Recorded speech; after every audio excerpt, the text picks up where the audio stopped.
प्रताप रुद्र जो रुद्रदेव के नाम से जाने जाते हैं, काकतीय वंश के अंतिम राजा थे। उनकी राजधानी वरंगल थी। संभवतः काकतीय राजवंश के वंशज आज रेड्डी जाति के नाम से जाने जाते हैं। एक काकतीय वंश के महारानी रुद्रम देवी के नाती थे, जिन्हें काकतीय वंश के महान शासकों में से एक माना जाता है। महारानी रुद्रम देवी के नाम पर दक्षिण भारत में कई फिल्में भी बनी है। दक्षिण में विजयनगर साम्राज्य की स्थापना करने वाले हरिहरन और बुक्का इन्हीं के समय काकतीय राज के खाजने के खाजाची थे। आंध्र तेलंगाना के नायक जाति के पूर्वज प्रलय नायक इनके सेनापति एवं अन्य सैन्य अधिकारी थे।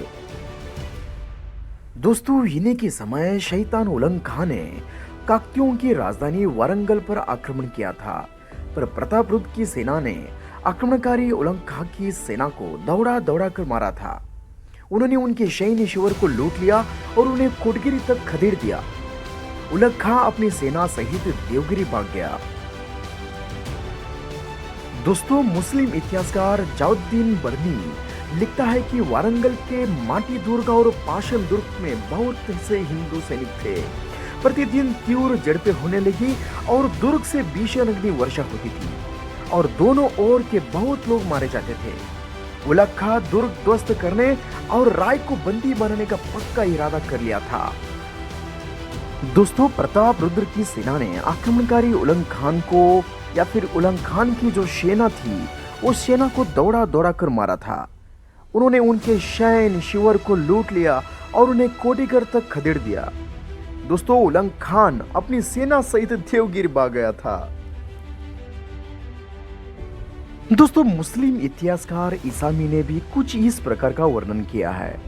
इतिहासकार पुरुषोत्तम नागेश ओके बर्नी के इस वर्णन के निष्कर्ष निकालते हैं कि वारंगल के राय प्रतापरुद्र देव ने गियासुद्दीन की मुस्लिम सेना को बड़ी बुरी तरह हराया। उसने लोगों के भागने का मार्ग बंद कर दिया, पत्राचार और अपूर्ति मार्ग बंद कर दिया। उसने मुस्लिम सेना की हालत इतनी पतली कर दी कि उनमें परस्पर तीव्र मतभेद हो गया। शत्रुओं की हिंदू लूट और हिंदू सामान एक बार फिर हिंदुओं की वापसी मिल गया। मुस्लिम आक्रमणकारी दूर देवगिरी खदेड़ दिए गए। दोस्तों, प्रताप रुद्र को लगा कि उन्होंने अंतिम सफलता प्राप्त कर ली है। दिल्ली सल्तनत की मुस्लिम सेना अब दोबारा उनके राज पर हमला नहीं करेंगे और वे सैनिक तैयारी भंग करके निश्चित हो गए और यहाँ उनकी सबसे बड़ी गलती साबित हुई। अन्य उत्तर भारतीयों की तरह प्रतापरुद्र भी मुसलमानों को समझने में भूल कर बैठे। दोस्तों, वे भी अनभिज्ञ ही थे कि मुसलमान बादशाह और सेना काफिरों का कत्लेआम उनकी मंदिरों और मूर्तियों को भंग करने और उनकी स्त्रियों को लूट लेने के ही होते थे। जिस तरह हम हिंदुओं को बचपन से सिखाया जाता है कि सत्कर्म, दान, पुण्य, परोपकार, मानव सेवा से स्वर्ग मिलता है, उसी प्रकार मुसलमानों को ही सिखाया जाता है कि काफिरों का कत्ल करना, उनकी मंदिरों और मूर्तियों को भंग करना, उनकी स्त्रियों का बलात्कार करना और दरअसल अल उर्व यानी गैर मुस्लिम देश को इस्लामिक राष्ट्र बनाना ही जन्नत है। तो इसलिए वे जहां भी मौका मिलेगा काफिरों पर हमला करना नहीं छोड़ेंगे। दोस्तों, पराजय की पीढ़ी से चटपटाते हुए सुल्तान ने एक शक्तिशाली वाहिनी देवगिरी में उलंग खान के पास भेज दिया और फिर एक बार वारंगल पर आक्रमण करने का आदेश दिया। सिर्फ 4 महीने बाद ही तदनुसार वह तेलंगाना क्षेत्र में प्रविष्ट हो गया और उसने बीदार दुर्ग के जीतकर उसके मुखिया को कैद कर लिया, जिसे मुसलमानों ने भ्रष्ट नष्ट किया था और फिर बाद में जोड़ तोड़कर काफिर चिन्हों में मुक्त करके इस्लामिक आक्रांतियों के रहने लायक बनाया गया, जैसे कि अरब से मध्य पूर्व एशिया और उत्तर में अब तक करते आ रहे थे। दोस्तों, पुरुषोत्तम नागेश ओके ने लिखते हैं कि फूलते फूलते हिंदू नगर बिदार को नष्ट भ्रष्ट करके इस्लामी महामारी वारंगल की ओर से बढ़ी। कुछ मास पूर्व में से वे लोग यहाँ से मार खाकर हताश निराश होकर जान लेकर भागे थे। इस बार उन्होंने धर्मांतर हिंदुओं को बलि का बकरा बनाकर आगे रखा गया। दोस्तों, उलंग खान ने घात लगाकर वारंगल पर हमला किया। सच्चाई से बेखबर वारंगल की सेना हार गई और फिर आतंक और यतानियों के जोर से मुसलमानों ने इस पर अपना अधिकार कर लिया। दोस्तों, प्रताप रुद्र को परिवार सहित बंदी बनाकर दिल्ली भेज दिया गया और वारंगल में हत्या, बलात्कार, मंदिर मूर्ति भजन और जबरन धर्मांतर की वही विनाश लीला प्रारंभ हो गया। दोस्तों, बर्नी लिखते हैं कि अपने सारे कुलीनों, अधिकारियों, नारियों, बच्चों, हाथियों और घोड़े के रथ के साथ प्रताप रुद्र देव अधिकार में आ गए। विजय की सूचना दिल्ली भेज दी गई।